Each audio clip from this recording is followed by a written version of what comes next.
Hi everyone.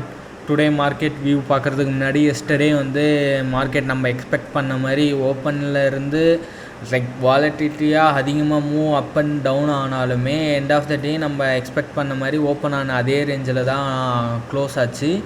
But நேற்று வந்து ரொம்ப வாலட்டிலிட்டி அதிகமாக இருந்துச்சு. கிட்டத்தட்ட 6 மணி நேரத்தில் ஆறு முறை மேலே போய் 6 முறைக்கு இறங்கி அந்த மாதிரி கொஞ்சம் அப் அண்ட் டவுன் பயங்கர இதுவாக இருந்துச்சு. ஸோ இன்றைக்கான மார்க்கெட் பார்த்திங்கன்னா குளோபல் கியூஸ் வந்து மிக்ஸ்டு சைன் தான் காமிக்குது. அதுவும் இல்லாமல் நம்ம இந்தியன் மார்க்கெட் ஃபுல்லாக டெக்னிக்கலாக வந்து பீரஸாக தான் காமிக்குது. ஸோ இன்றைக்கி கண்டிப்பாக வந்து மார்க்கெட் கேப் டவுன் ஆகி செகண்ட் சப்போர்ட் அளவுக்கு போகிறதுக்கான வாய்ப்புகள் இருக்குது. ஸோ நம்ம போய் டேட்டாவை பார்ப்போம் எதர் எப்படி நடக்குதுன்னு சொல்லி. நீங்கள் பார்த்தீங்கன்னு வச்சுக்கோங்க, மார்க்கெட் என்னவோ ஓப்பன் ஆகிறது வந்து 25,496, அதாவது நேற்று க்ளோசிங் ப்ரைஸ். இது ஓப்பனிங்கே எனக்கு தெரிஞ்சு சப்போர்ட் 3 தான் இருக்கும்னு நினைக்கிறேன். ஆனால் இன்றைக்கி மார்க்கெட் வந்து 25,318 பிரேக் ஆகாமல் இருக்குமான்றதை தான் நம்ம டெஸ்ட் பண்ணுற மாதிரி இருக்கும். இவந்தோ மார்க்கெட் ஹையராக போச்சுனாலுமே ஃபஸ்ட்டு ரெசிஸ்டர்ஸ் அளவுக்கு போகுமானா ஓப்பனில் இருந்து 100 பாயிண்ட்ஸ் அதிகமாகிறதுக்கான வாய்ப்புகள் இருக்குது. ஸோ ஃபஸ்ட்டு ரெசிஸ்டர்ஸை தொடுறதுக்கான வாய்ப்புகள் இருக்குது. ஆனால் இது வந்து பார்த்திங்கன்னா 10% தான் வாய்ப்பு இருக்குது. பட் டவுன் போகிறதுக்கான அதிக பிரகாசமான வாய்ப்புகள் இருக்குது. ஆஸ் யூசுவல் நம்ம டெக்னிக்கல் இண்டிகேட்டர்ஸ் எல்லாமே பார்த்திங்கன்னா பேரிஷ் தான் காமிக்குது. வாலட்டிலிட்டியும் பார்த்திங்கன்னா பேண்ட்வித் வந்து 3% இருக்குது. ஸோ மாடரேட் வாலட்டிலிட்டின்னு நான் சொல்லுவேன். அதே மாதிரி நிஃப்டி 50 இன்றைக்கி வந்து 250 பாயிண்ட்ஸ் அப் அண்ட் டவுன் ஆகிறதுக்கான வாய்ப்புகள் இருக்குதுன்ற மாதிரி டெக்னிக்கல் இண்டிகேட்டர்ஸ் சொல்லுது. ஸோ நம்ம மெயினாக பார்த்திங்கன்னா யூஎஸ் மார்க்கெட்டில் பார்த்திங்கன்னா நாஸ்டாக் வந்து 0.86% டவுன் ஆகவும், S&P 500 0.86 ஆகவும் நமக்கு குறைஞ்சிருக்குது. ஸோ இது எதனால் பார்த்திங்கன்னா என்விடியா வந்து ஆஸ் எக்ஸ்பெக்டடு டேட்டா கொடுத்தாலுமே ஏஐ பபுளால் கிட்டத்தட்ட 10% ஸ்டாக் வந்து டவுன்ஃபாலை சந்திச்சிருக்குது லாஸ்ட் 2 டேஸில். இது எக்ஸாக்டாக நான் சொல்லணும்னு வச்சுக்கிங்களேன், 4 ட்ரில்லியனில் $10 40 பில்லியன். கிட்டத்தட்ட 4 ட்ரில்லியனுன்றது நம்ம ஓவரால் இந்தியாவோட எக்கனாமிக் வேல்யூ தான் நான் சொல்லுவேன் 4 ட்ரில்லியனுன்றது. ஸோ 10% ஃபாலுன்றது வந்து இட்ஸ் நாட் கரெக்டட். இது வந்து பயங்கரமாக இம்பேக்ட் பண்ணும் நம்ம இந்தியன் மார்க்கெட்டில். ஸோ பட் பார்த்திங்கன்னா யூரோப்பியன் மார்க்கெட் வந்து பாசிட்டிவாக தான் முடிஞ்சிருக்கு. அதே மாதிரி ஏஷியன் மார்க்கெட்டும் வந்து சிக்னிஃபிகண்ட் ஹையாக தான் இருக்குது. ஜப்பான் மார்க்கெட் வந்து டெய்லியும் வந்து 2% ஹையாகி they are reaching all time high. அதே மாதிரி க்ரூட் ஆயில் ப்ரைஸும் வந்து ட்ராப் ஆகிருக்குது, which is an added advantages for economy of India.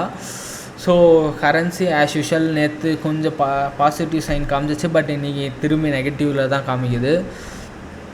So already நம்ம பேசுகிற மாதிரி என்விடியா வந்து 10% லாஸ் ஆகிருக்குது. ஆக்சுவலாக இது பபுளால் தான். நான் ஆக்சுவலாக முந்தா நேற்று வீடியோ நான் பேசும்போது சொல்லியிருப்பேன், என்விடியா வந்து பாசிட்டிவான எக்ஸ்பெக்டடோட ஹையாக கொடுத்தாலும் நமக்கு ப்ராப்ளம் தான். ஏன்னா அது சிப்ஸை வச்சு ஏஐ வந்து இன்னும் எஃபிஷியண்ட்டாக ஒர்க் ஆகும்னு சொல்லி ஏஐ பபுள் வருதுன்னு க்ராஷ் பண்ணுவாங்க. அதுவே எக்ஸ்பெக்டோட ரொம்ப இயர்னிங்ஸ் கம்மியாச்சுன்னா வந்து ஓகே ஏஐலாம் ஒன்றும் கிடையாது போல், இது சும்மா இவங்களாம் வந்து உருவாக்கின பபுள் அப்படின்னு சொல்லி அடிப்பாங்க. நான் ஆஸ் யூஷுவல் நம்ம ப்ரெடிக்ட் பண்ண மாதிரி தான். நேற்று மட்டும் இயர்னிங் ரிசல்ட் அந்த ஹாப்பினில் வந்து எல்லாம் மார்க்கெட் வந்து 10% ஏற்றினாங்க. ஸோ இன்றைக்கி ரியலைஸ் பண்ண ஆரம்பிச்சிருக்கிறாங்க திரும்பி. ஓகே என்விடியா நல்லா பெர்ஃபார்ம் ஆச்சுன்னா ஏஐ இன்னும் கொஞ்சம் பெருசாகும் அப்படின்னு சொல்லி இன்றைக்கி நெகட்டிவாக தள்ளி விட்டுருக்குறாங்க நாஸ்டாக்கெல்லாம். அதே மாதிரிக்காரம் பார்த்திங்கன்னா நேற்று சொன்ன மாதிரி ரொம்ப வாலட்டிலிட்டி அதிகமாக இருந்துச்சு. அதுவும் இல்லாமல் ஹெச்டிஎஃப்சி பேங்க் வந்து கிட்டத்தட்ட 10% டவுன் ஆகி கிட்டத்தட்ட நம்ம மார்க்கெட்டோட மொத்த பாயிண்ட்டும் வந்து